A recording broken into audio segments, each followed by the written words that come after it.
to talk about the last days on Earth. Well, I was looking over this book this morning, and it's a beautiful kind of epic poem. Is it what she wrote called "Last Days on Earth"? And it's probably much more poignant right now because we're in a kind of apocalyptic moment, right? Yeah. So I should say that you're a poet. You've published quite a number of books, won all kinds of awards for your poetry, and of course that's not what matters. What matters is the quality of what you do, which is I think there's a real let's say dedication and beauty and profundity to your work. So. And in my circles, I don't know very many poets. I mean, I've known poets in the past, but I've been talking to a lot of intellectuals, philosophers, people who are very very articulate in the intellectual realm. But I've also noticed a big gap in this scene, and I'm wondering, where are the poets? And I'm also wondering if this COVID-19 business somehow makes poetry more important. And you alluded kind of to the prophetic aspect of poetry, I think, when you said that, you wrote this in 2015 and a poet has a sense of what's happening around the corner. And I've been recently talking to Zach Stein and John Ravecki about the prophetic aspect of the arts and how they're very important and how we need that, and how that might be even more valuable in some sense than the intellectual or the sociological or the, let's say, the propositional political, etc. Diagnosis of what's happening now, which is all very important, and of course all these realms are important, but the one thing that's missing maybe is this aspect of poetry, and I'm hoping that's going to change. And I'm hoping that you can speak to that a little bit. The importance of poetry. Yeah, I'd be happy to do that. First of all, I wouldn't make the separation between philosophy and poetry and politics. To me, it's always been part of the mesh. And the job of the poet is the root of poet is to make. And so what poets do is we make articulations of condition. And so we're using language, and language is already a broken technology. It's a system of interrelated symbols that are sort of mapped over a broken ontology. So it's an epistemological complex that we think in. And language is how we represent the world to ourselves, and then we begin to respond to our own representations. And so if language gets stuck, and if language gets codified, and if language gets made into some official verse culture, then our thinking and our being gets stuck. And so the job of the poet is really to keep language fresh, to come out with new articulations of condition. And the idea is to have a place that we could build together. Like I always say, if I write something that it's boring to you, if I write something that I know it's boring to me, and so what I try to do is open up and write something that we could explore together and make meaning and make sense together. It's more of a democratic process. Right. Well, so there's a communal aspect, right? Yeah. To poetry, which is very important, which perhaps gets lost in a culture of entertainment or a culture of, individual egos sort of, I've noticed that in the slam poetry world, it's often a performance, right? It's very performative. And but often that, let's say that the depth is lost in that, and it's also about individual egos, Yeah. So I think the poets are the poets who are valuable or are meaningful are deeper than that, right? Yeah. Well, I hope so. Now, there's a difference between a performance, right, and really a deep poetic exploration. And Yeah. there's nothing wrong. I have no problem with slam poets, or Yeah. yeah, that's all well and fine. Well, it's the content I think that I'm criticizing, There you and go. the content, it can There you go. be somewhat either overtly to me it's politicized, and that it loses something, and or else it's just biographical. Yeah. It's narcissistic on one level, Yeah. or it's some kind of ideological, some kind of expression of ideological possession. Yeah. But then the poets that are valuable to me are not apolitical. There is a politics there, but it's something more radical and deep. Yeah. Do you agree with that? Am I? I absolutely agree with that. And in fact, in thinking about this conversation, because you and I spoke and we had planned this, I brought a few things to read to demonstrate, probably that point that you were just saying. So, Great. what I'd like to read is just like a one-page thing that was a contemplation on what poetry does towards agreement, an agreement towards a peacemaking and a way of coming into alignment between people. So, I'm reading this not as a discourse, an intellectual discourse, but as a demonstration of how to use language in a different way. So I'll read this and then Go for it. Awesome. Okay.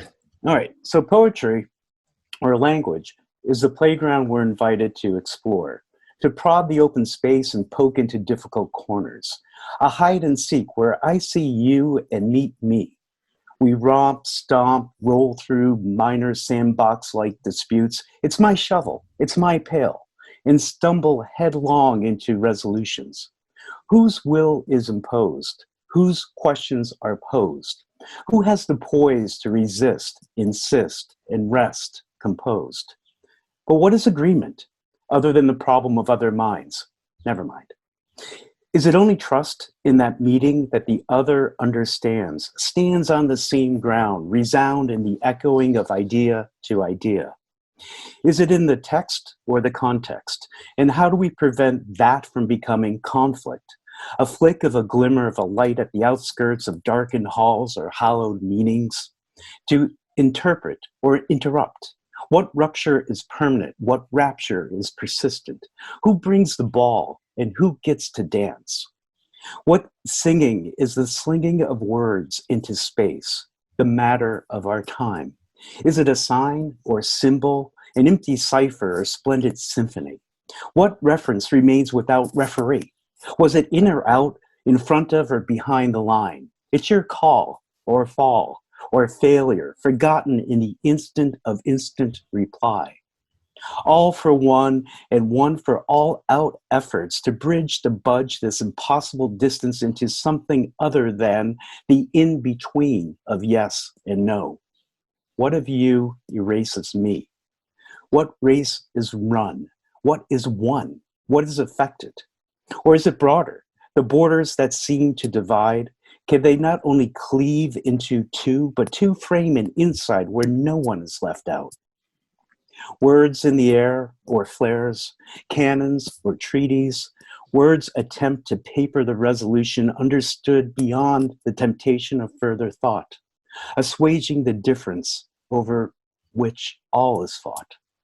What is sought other than the resonance where once stood a fence? Rock solid or folk rock, traditional chant or techno rant, what is wrapped in the raps, sprung in the tuning of note, to notices of changing in the timing. A chord perhaps offers an accord, the vibration ringing in the resonance of yes. In tune we sing, but to get there, the crossing over to agreement. Do we only agree in our minds? The internal belief about what the other means is the same as we understand, understood. To stand together under the same cloud of language and hear the resonating hum of yes. The end of thought is the beginning of agreement. Where language lets go, you begin. A groundless ground on the shore of some sea, where one is not afloat, but drifting. Sure. Sure. I like the last word. Sure. Because it's such a surprise, right? Yeah. I also, the two words that stuck out to me that I kept hearing, actually there was three. I heard rapture and rupture, and also there's a strong musical metaphor in there somewhere, which I'd have to hear it again, but I think it's the musicality of language that I felt there, that you were trying to sing language, rather that it's the heart's language, or rather than rather than just remaining on the intellect, but at the same time it's full of thoughts and ideas, and so it's a whole, it goes in and out of propositional into the world, and then back into the mind and into the heart and all over the place, and like a kind of again, it's a form of jazz or something. Yeah. It's an accurate description, and you fumble around trying to say, well, okay, let me try to make sense of this, and what you just read means this, and all my poetry resists that, and because again, it's not something that I'm saying, propositionally. Yeah. It's rather, I want to create that space for us to explore together and to create something together, and that's what art does. Art really helps you move away from move away from the ego, move away from just the thinking, and really opens a space, a fissure, a crack, a crevice. Yeah. That you could get through to something a bit deeper. At least that's the intention. Yeah, and I imagine if somebody else was hearing you read this poem, they might get a completely different dimension of it than I got. I got stuck on certain words because that was where I was at in that moment. That's exactly right. That's exactly. I was thinking of rupture and rapture, those two words, because of this feeling, there's this feeling at the moment of this sort of rupture of the ordinary, like everything going kind of weird. And then there's also a kind of coming into being of something else, which is ecstatic. So it's this suffering and ecstasy meeting or something like that. Right. Does that make any sense, what I just said? Yeah, absolutely it does.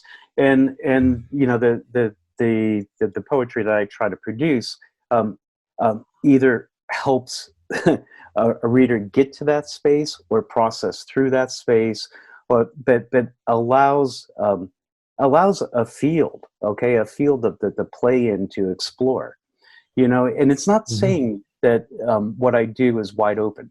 Every work I do has an intention or a thought or an idea.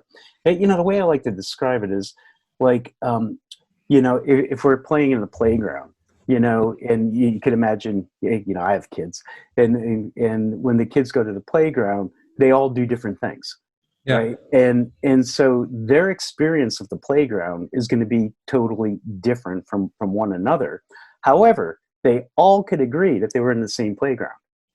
So there's a form to it, is what you're saying. It's not just total formless free jazz. It's right. Exactly. There is a form, and and also I think that's an interesting analogy, because I think that we're not. And again, this is what I was talking about with John and Zach, or what they were saying is this atomized individual. We're not just one thing, right? Right. There are all kinds of different personalities and sub-personalities within us, and they make up a kind of chaotic symphony of sorts. And so of different types and archetypes and personalities and stuff, and they're all in this playground, experimenting and trying to work together and coming in and out of harmony and collapse. And that's it. And it's You know, it's kind of funny when I think about it. I mean, I've written a bunch of books, and every book, every project is radically different from the one that went before it, which is a really bad career move.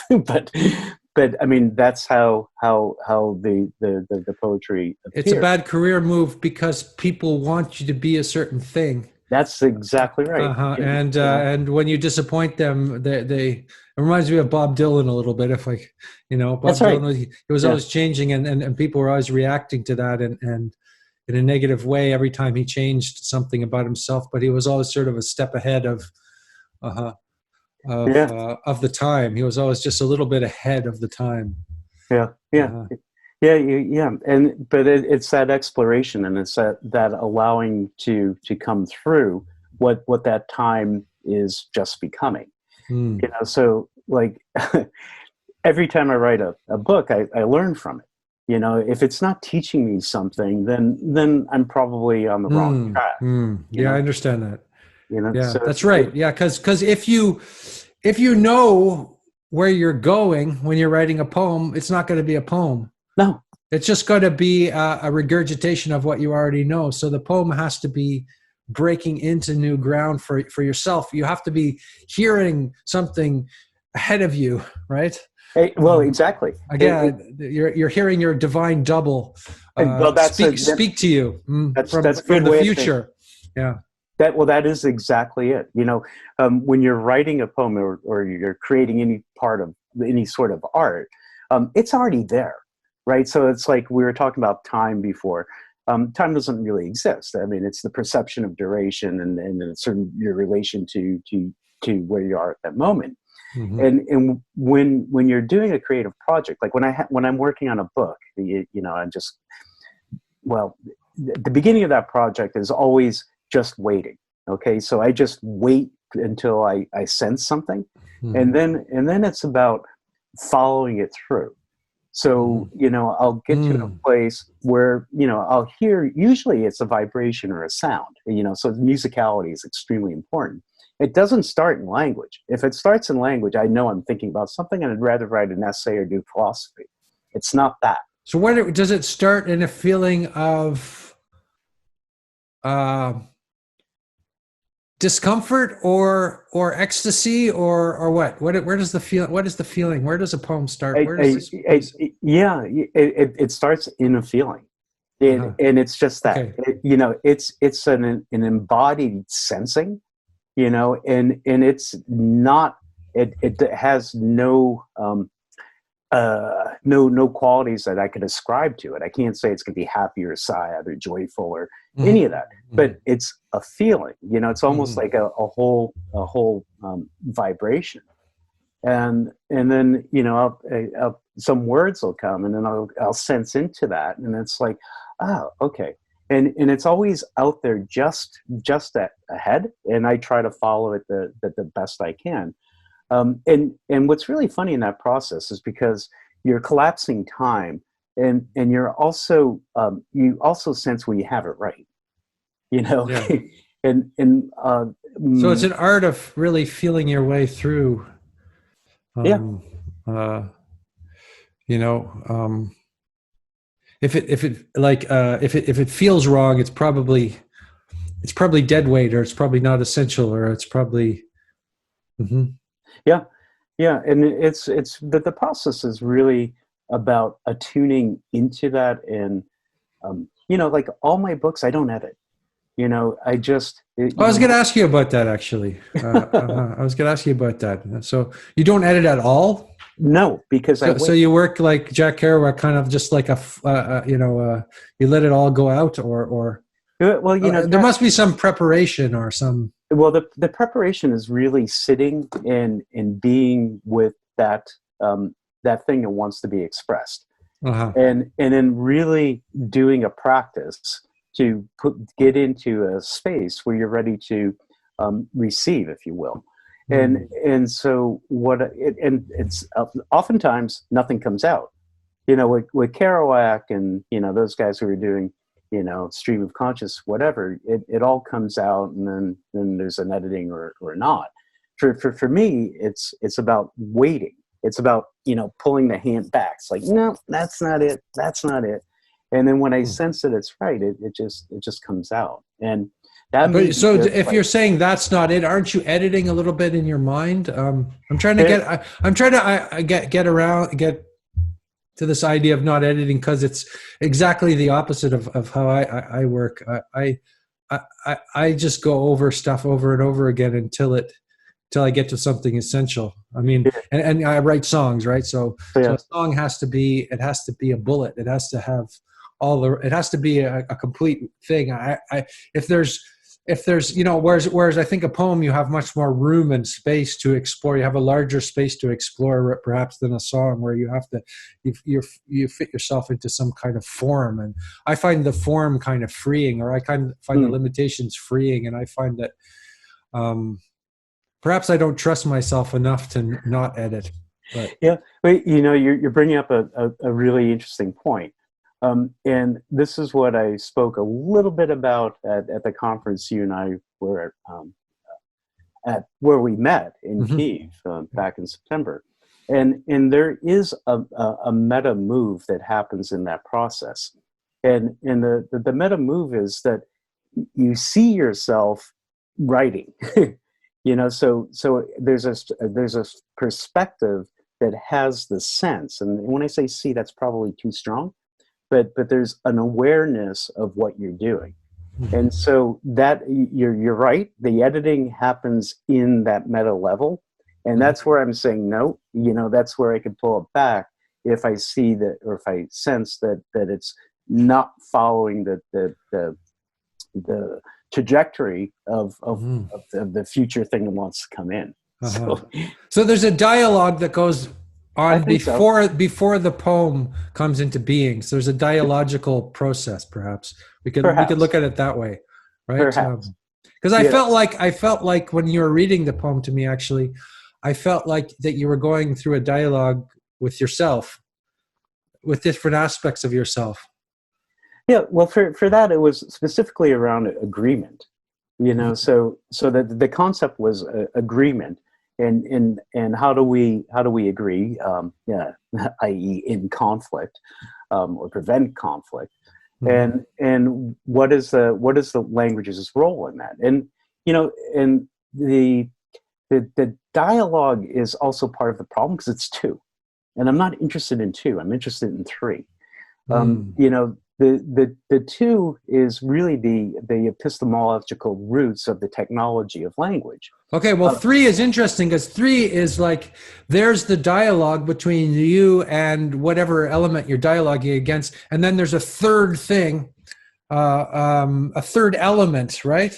Yep. Which is the spirit of the whole thing. You could call it the logos, or we were calling it the logos, or something like that, which is actually the third element. Like, I agree, if it's just a dialogue, if it's just back and forth, there's no inspiration. There's just there might be a rivalry, or there might be agreement, but it's the third part that gives you this inspiration.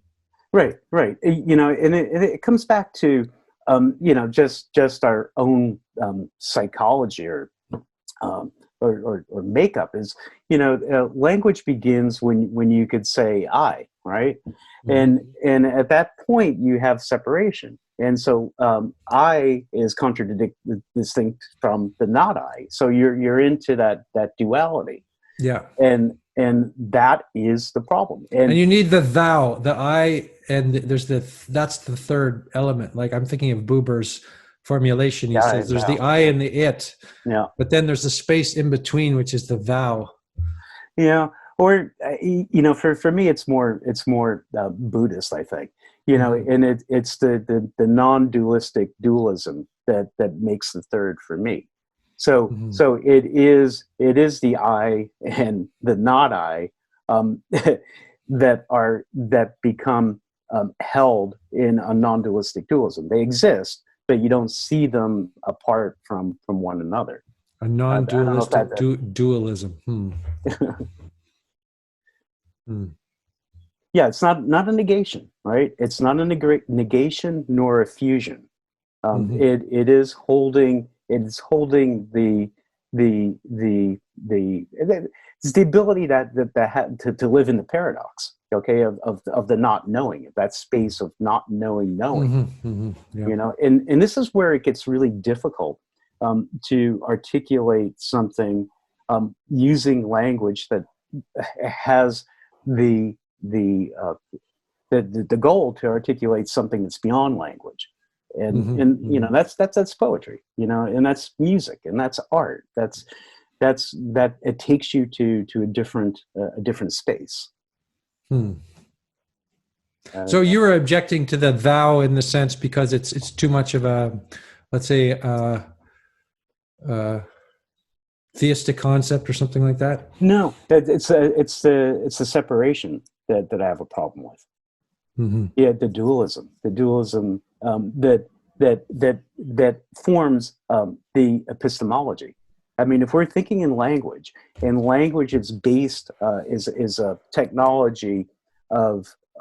But doesn't the thou allow you to transcend dualism in the sense? It's no longer me versus you. It's this.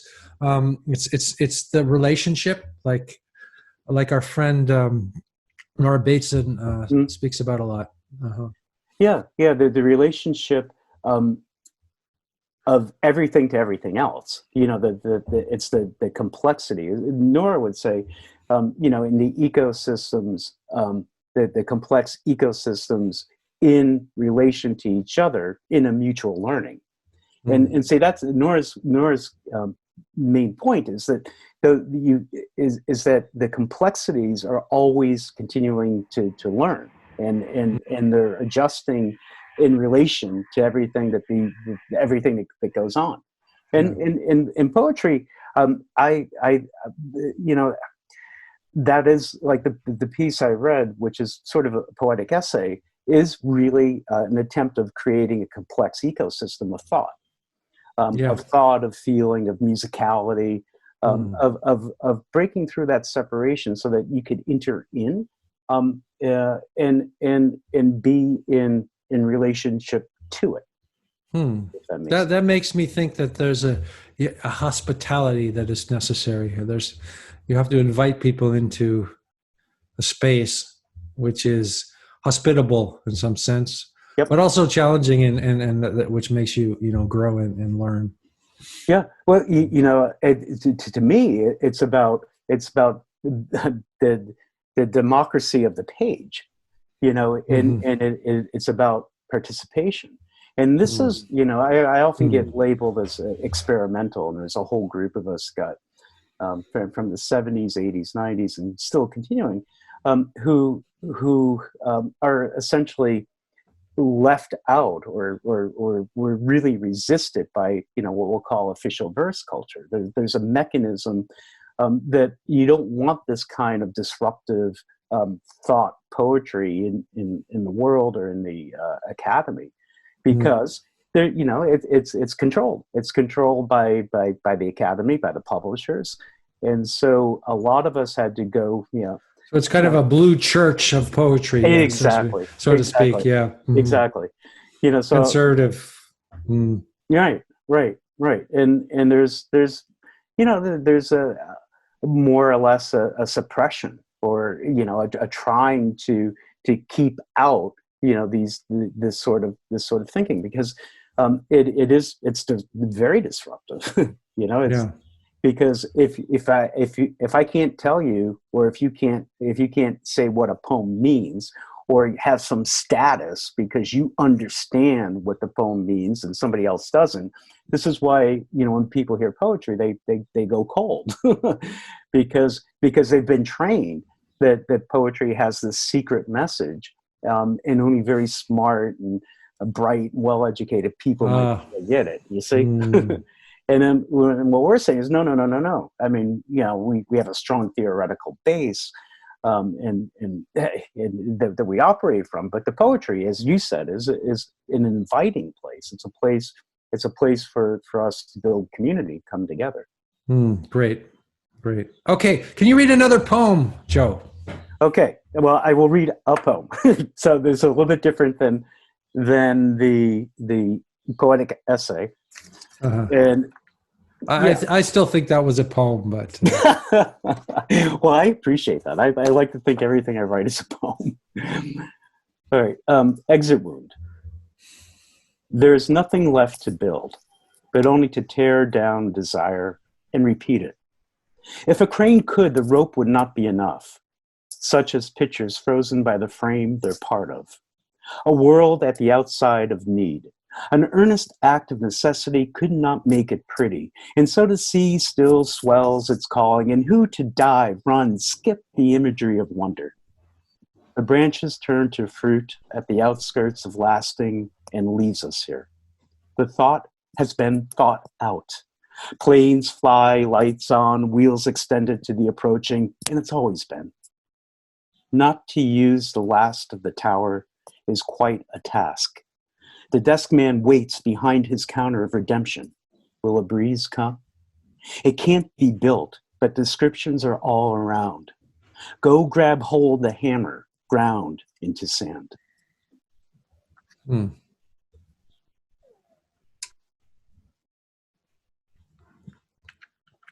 Yeah, that's definitely a poem. We agree. So congratulations. And it's not because I understand it, but because I follow its unusual logic, or its radical logic, right? Right. It's not because I understand what you're saying. It's purely evocative, and but you know, it's like a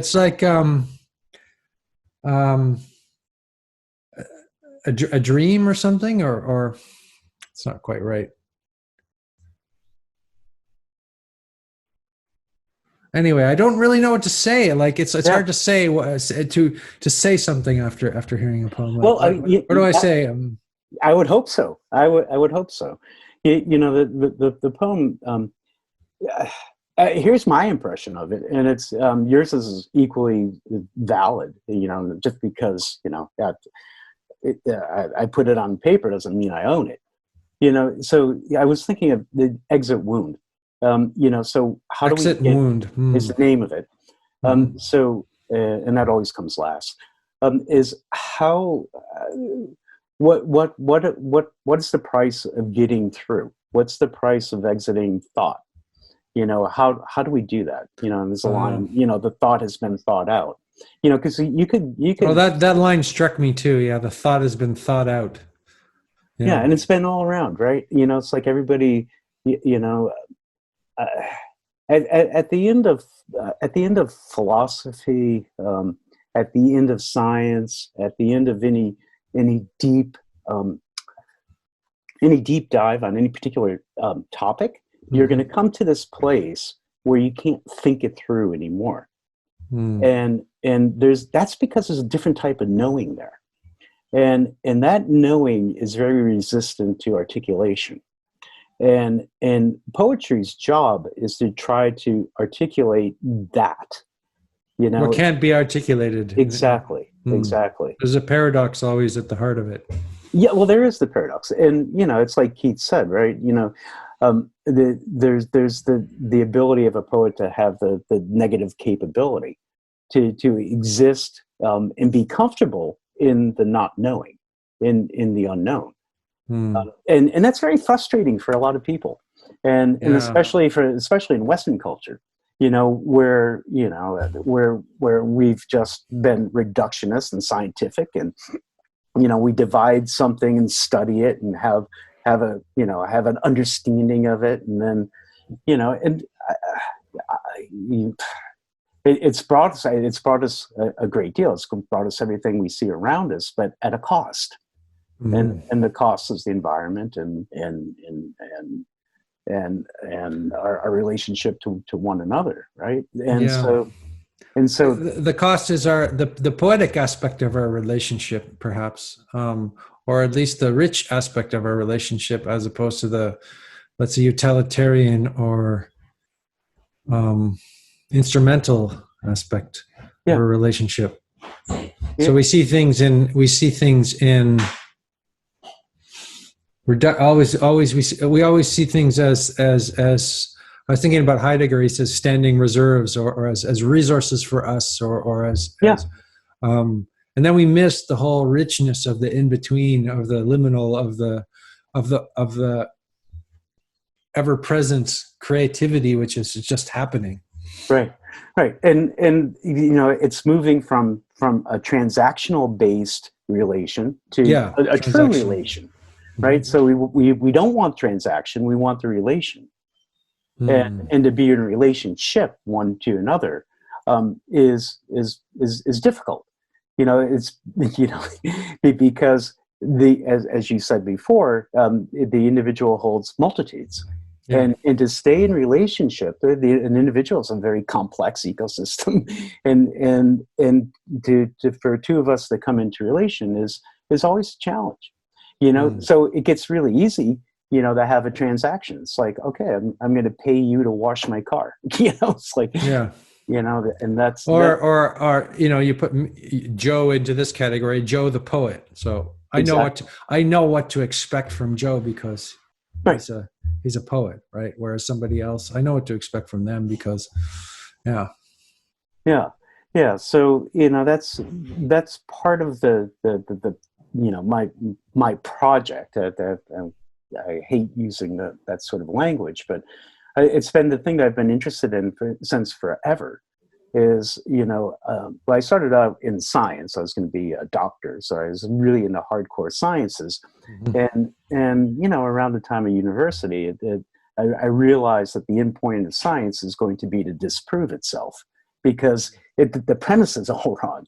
You know, you can only cut things up so much, and that reductionist point is not going to be useful at some point. Now, and so, okay, so what do you do? You know, so how do you bring the whole back? How do you bring a whole back into resonance in a community?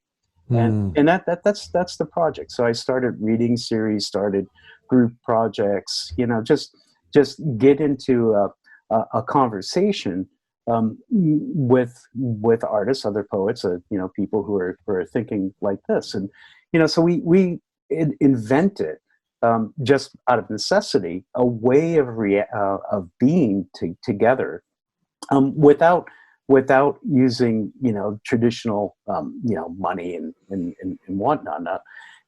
By that I mean, it's always been in relation and giving. So every time I meet, and it still happens when I meet poet friends, you know, what we do is we swap books, right? And we share, and because we have a network globally, you know, I could go to just about any major city and find a poet there, and have instant community, and have reading, a place to stay, you know. So, you know, it's a different orientation.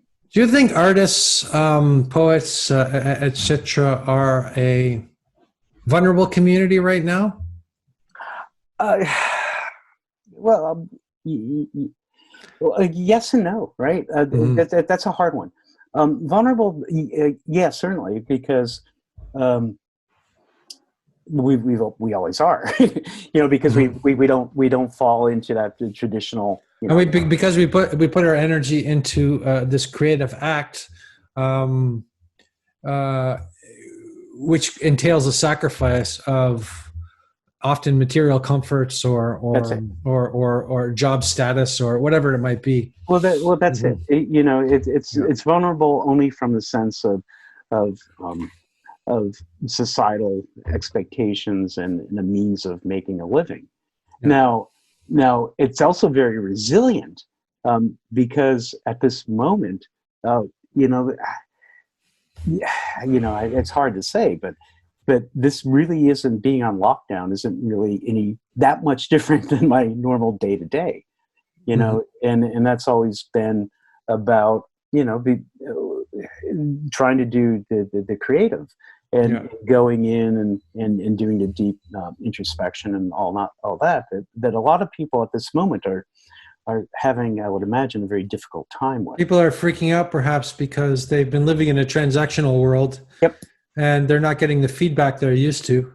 Yeah. So they're stuck with themselves. Yeah, and Mm. worse than that, they've defined themselves in relation to externals. You Yeah. know, they are their job, they are their, you know, their their spot on the sport team. I don't know. Mm. So yeah, I think there's a lot of pain out there right now, certainly, and it hurts me. And I feel that deeply. But So that gives me another insight to why the poet is kind of important right now, and that is that in the modern society we have a narrow vision of what a person is, yep, and the poet opens up a portal where we can see that the person is something much larger and much more mysterious and much less atomistic and much more of a symphony of voices. yeah, yeah, and also that goes for every individual. Yeah, so Mhm. the individual has to give themselves the permission too to see themselves in that multitude. Mm. Um, you know, and at that point, you know, it's not vulnerable at all. It's very rich. It's Yeah. incredibly rich, Yeah. but Mm. it's a process. Sure. And so the poet, you know, uh, the poets Well, at there's time. this. Sorry to interrupt. Go ahead. Go ahead. Continue. Yeah. I was just going to say, poets, you know, in society that are undergoing change, like let's say Mhm. political change, often get rounded up, you know, because the poets are dangerous. Yeah, you And were. I was just about to bring that up. The idea of danger. You. One of your questions was why are the poets and artists dangerous? And it's because they break the rules of the current exactly, norms, right? And which is a threat to people. But if they're responsible poets, right, they're offering a different, a new vision of the world, right? So yeah. so it's not that just that they're tearing it down. Well, you know, I don't think poets tear down. No. I think the danger you're close, but the way I would read that is the poets are dangerous because they allow the society to see the repressive mechanisms, Mhm. and that's what the power that be don't want, and so that's That's dangerous. why there's this kind of hatred towards the poet or something. There's this Yeah, hatred towards this type of person who is not who is non-linear, who is, you know, might appear to be crazy at times, might not be easily categorizable or understandable. You know, right. and you probably know, being in poetic circles, that I think artistic people in general are sensitive, and they have substance problems or mental illness problems, or they tend to fall into a lot of they tend to um, go into dangerous territories, psychological territories, and sometimes they make it and sometimes they don't. Yeah, yes. There's You've yes. probably known a few people like that, and Yeah, well, you know, I wouldn't rule myself out, you know, yeah. because when you're in that process, I mean, you've But I got, mean, you're still here and writing poetry, and you're still going. But I think a lot of people, are casualties. you know, Uh huh. yeah, well, you know, I think that goes for artists, you know, or any Yeah. sensitive individual, you Well, know, let's say we could say an artist is a person with some kind of poetic capacity, yeah, if they're really an artist. So poetry is one. Written poetry is one aspect of that, but yeah, no, exactly, yeah. exactly, and you know, and I wouldn't even make a categorical distinction between poet and visual artist, and musician and Mhm. architect, and you know, yeah, or you could do anything in life artistically, Mhm. you Yeah. know, Yeah. you know, I Yeah. mean, Sure. you know, Again, tending, that's one of the traps, isn't it? The specialness, the poet there you go, of yeah, being special. So, you could say that that maybe the meaning of life is to lead it as artfully as possible, yeah, as you can, and it doesn't have to be some specialized art work or art form or art. Yeah, I would agree with that. And, Yeah. and part of like the flip side of the danger part is, that people don't want to hear or sometimes want to prohibit the veil from being lifted and society as a whole. And so the counterattack to that is like, oh, well, she's just a poet. He's just a musician. And it's like they're a fool. So you try to make them into a clown or a fool, and it's a trick of well, we see it in politics all the time of authoritarian control. It's like the first thing everybody was saying about Trump, let's say, because I'm American, is that, well, he's a buffoon, he's a fool. And that's very dangerous, because then you're allowed to do so many things and be ridiculed of, and in the meantime they're taking down the structures. So that's why language is very important. You've got to keep language fresh, and it's a living thing, and you've got to renew it. Otherwise, you get stale, and you start bumping up to your old representations. And because they're familiar, you say, "Oh, okay, I know this script." Yeah. Yeah. So. And it seems that we're exposed to so much language noise these days. Oh, yeah. Because of social media and because everybody has a voice, so there's this cacophony.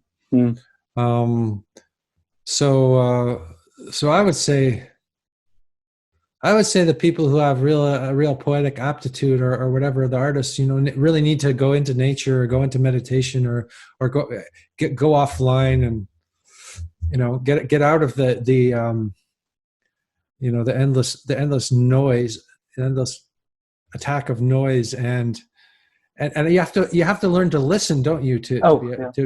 You have to listen deeply to something other than the noise of the collective superego, if I can call it that.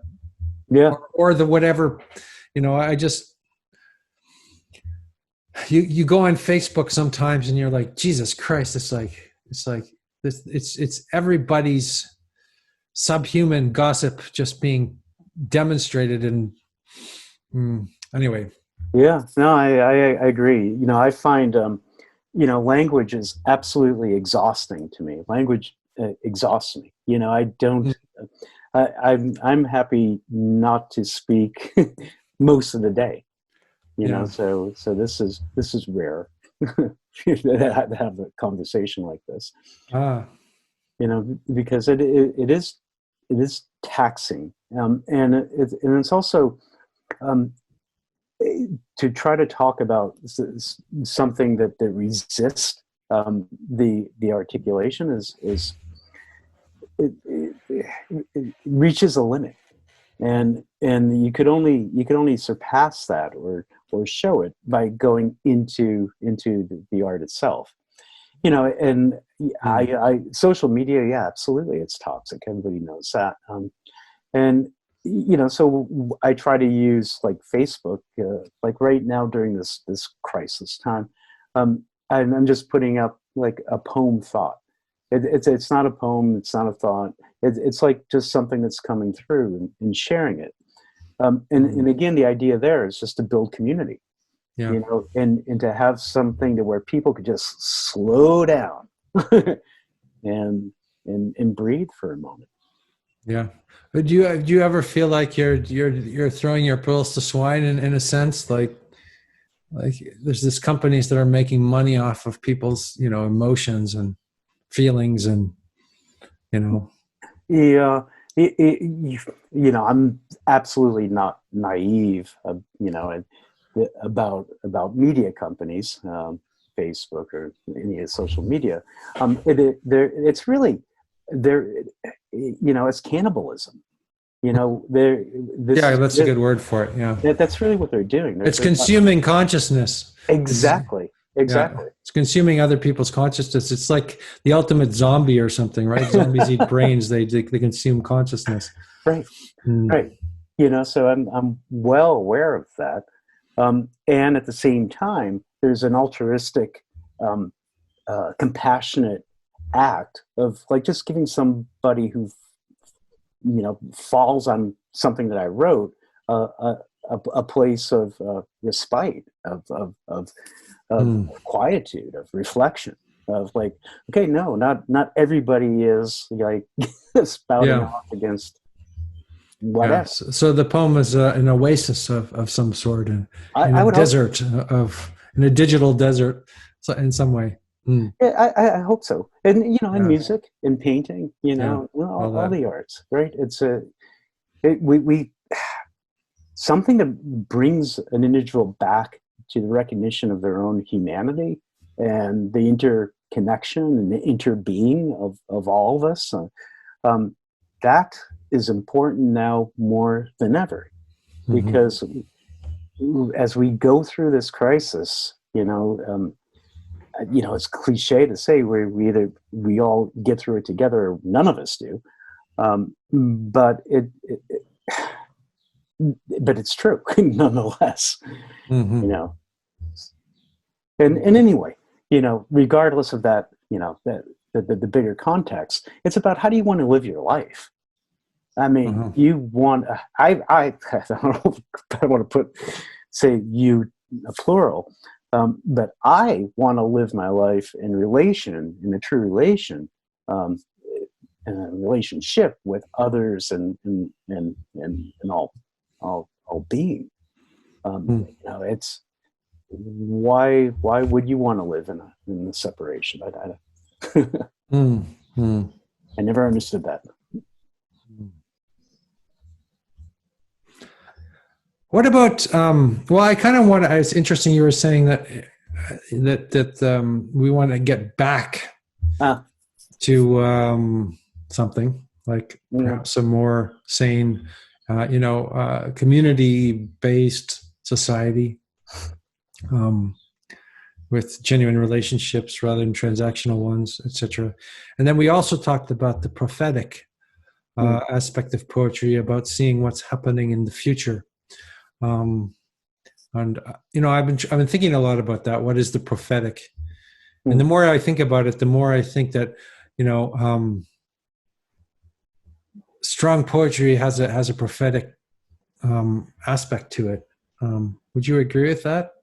If it does, it's Like your un, book, it seems to be somewhat prophetic, at least, and it's like because you keep saying this is left, and you describe the world of fragments, right? This is what is yeah, left, but also there's like an ecstasy and a trauma happening at the same time. There's the trauma and ecstasy happening at the same time as you're going through this landscape of all of these neglected, forgotten, broken things, yeah. sort of T.S. Eliot wasteland or whatever, and at the same time embracing them. Or when I picked up your book and started reading it, I had the sense that there was a prophetic quality to it.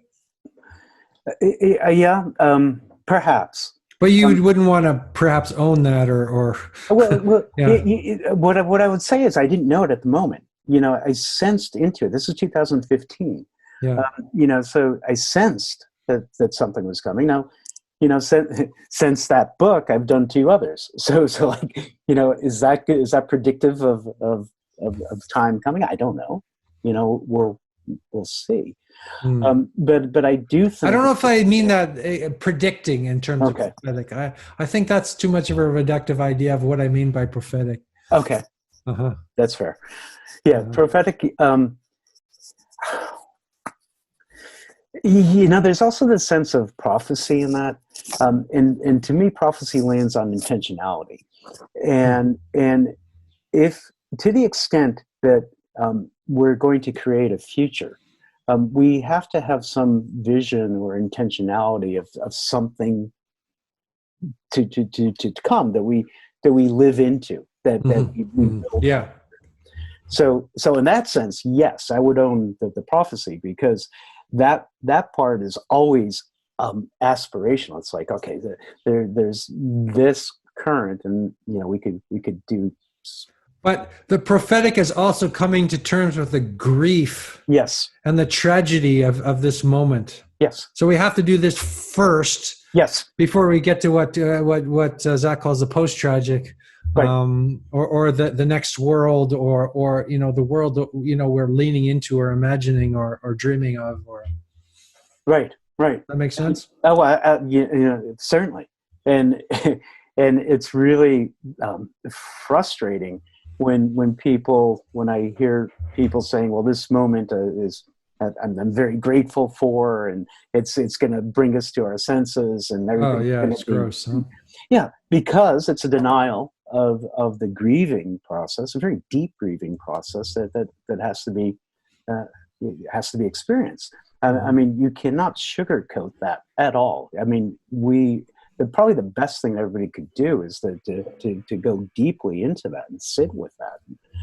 That's the only way you're going to release the shadows of it, even, and to come It's in. almost like there's no choice at this point. It's not like a decision to do that. Right. It's Right. just that it's in our face, right? I mean, even if we're sitting watching Netflix 24 hours a day, we're still the truth of what's happening. The death all around us is going to have some effect on our consciousness. No, certainly. Hmm. Yeah. Yeah. Yeah. Yeah. And our own potential, death, right? I mean, I'm not quite 50 years old. I have some gray hairs. I'm not. This thing could take me out. Could take you out. We have to think about that, right? But and we don't want to think about that, but we have no choice to think about that right now, which is interesting. Yeah, it is. And I'll tell you, at the beginning of this, and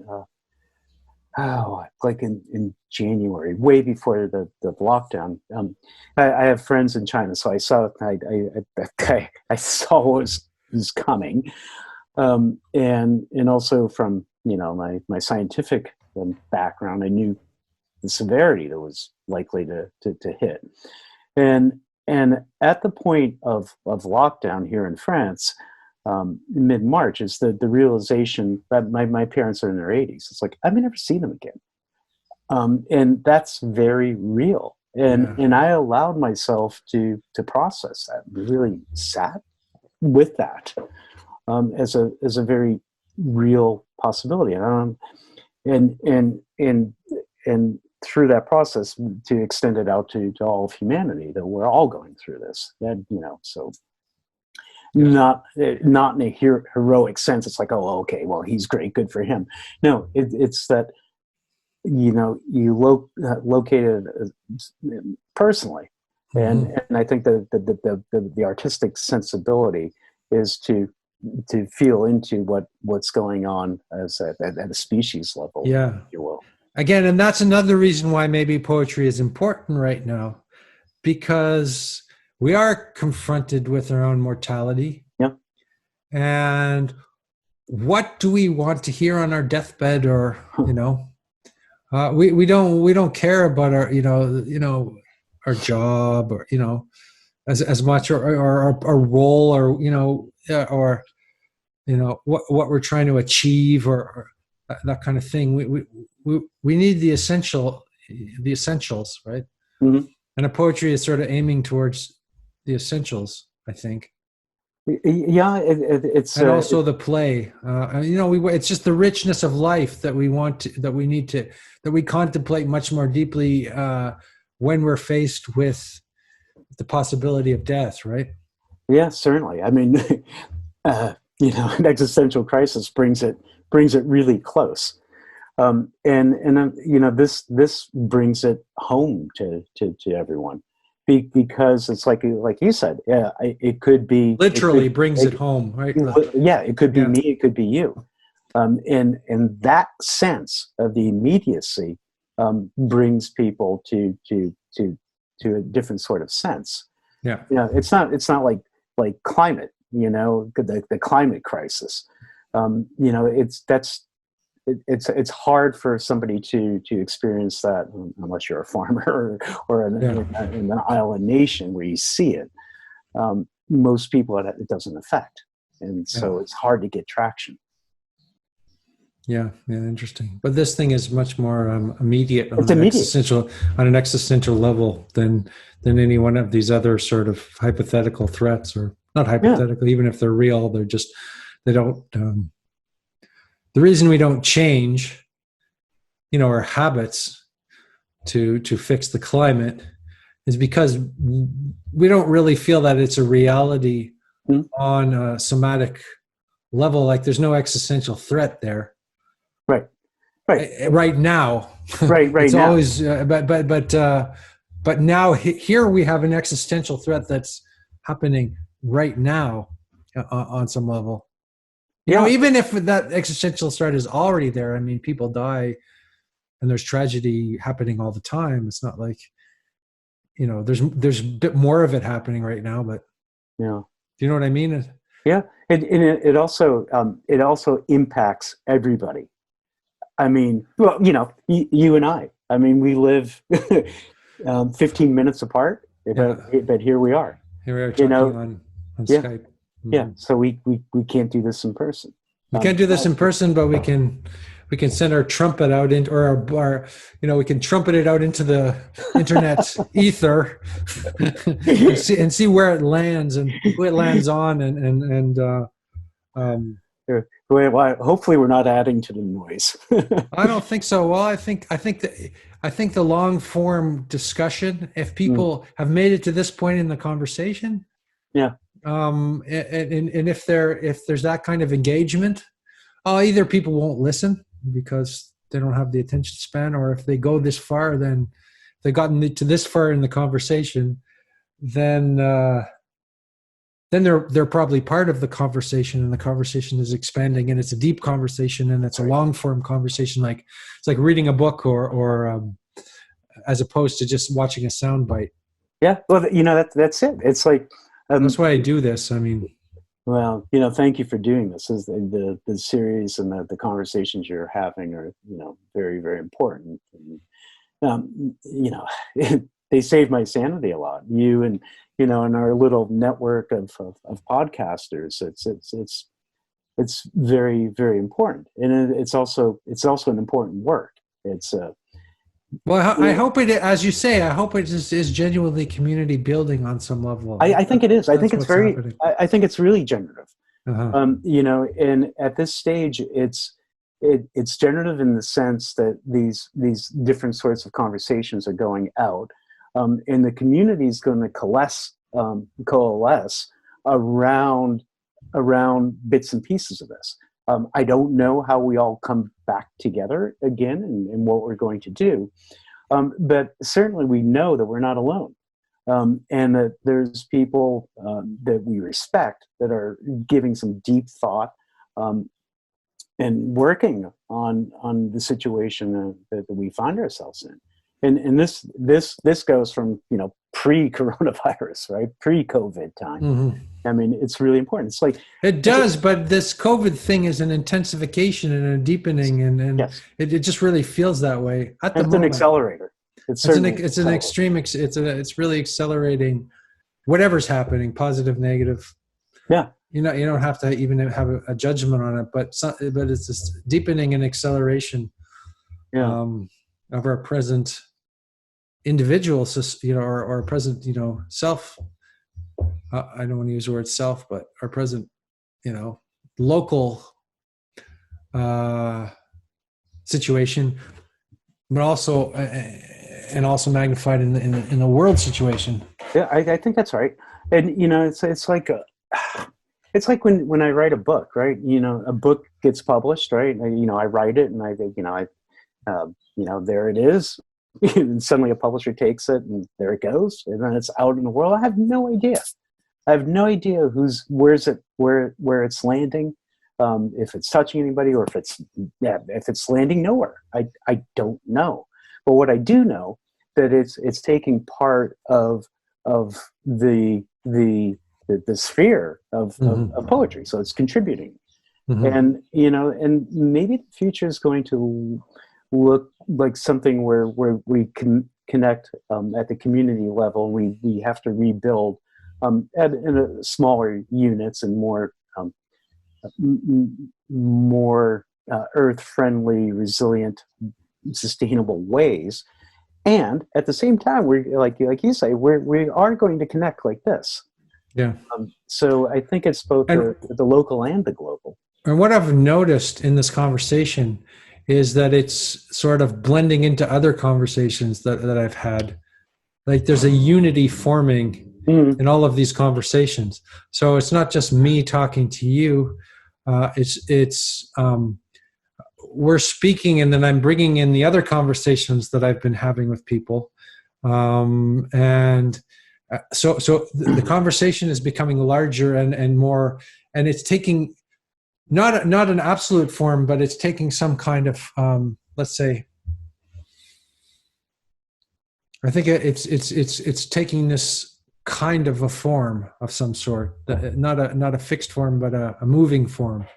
yeah, yeah. It's really in the process of building itself, of becoming, of emerging, Yeah. and we don't know. That's the humbling for many position that they may find themselves in for one of the first times, is that we really don't know. And when was that ever not the case? Mm. So maybe we fool ourselves into thinking that we do know and we can control. But this is a reminder of the hubris of all that. And it's a call to reconnect what's really meaningful and most important. Mm. Maybe you could read another poem at this point. Speaking of what's meaningful and what's important. Oh, that's no pressure, right? I Oh, this don't. works. I don't mean to butter you up here or anything. Yeah. Okay. Good. Well, this works in light of the conversation. In line, not knowing is the best state, and privilege to be the head of it. A roadmap not to be followed is what the guide said. What is eternal is transfigurative, so the book said. Take the nearest stairs and wrestle with them, is what I said. For fear of being beneath weight, this heaviness of yes or this heaviness of no, we divided the loaf in half and exactly half were left out. This is invention. This is fable when asked. Awesome.